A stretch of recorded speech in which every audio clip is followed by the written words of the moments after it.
C'est l'heure du bilan des transactions financières et commerciales entre la Côte d'Ivoire et l'extérieur.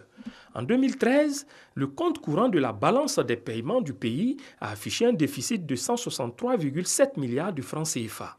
Le compte courant représente la différence entre le revenu national disponible et les dépenses de consommation et d'investissement d'une économie. Le déficit enregistré par la Côte d'Ivoire est symptomatique d'une économie en pleine croissance du fait d'une grande proportion à importer des biens d'équipement servant aux investissements.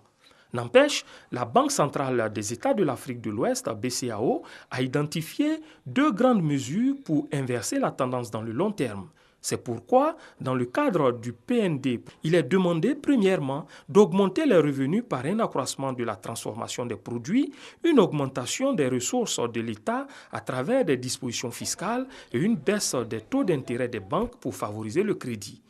La seconde mesure porte sur la réduction de l'absorption. Dans ce schéma, il est recommandé une maîtrise du train de vie de l'État par les dépenses de fonctionnement et les subventions. À cela s'ajoute la baisse des charges de production et de consommation intermédiaires par le secteur privé. Pour le ministre en charge de l'économie et des finances, Niali Kaba, le compte courant est un outil d'analyse conditionnant des décisions de politique économique. Aussi a-t-elle lancé un appel au secteur privé pour fournir à temps les informations nécessaires afin de dresser un bilan précis des entrées et sorties d'argent en Côte d'Ivoire.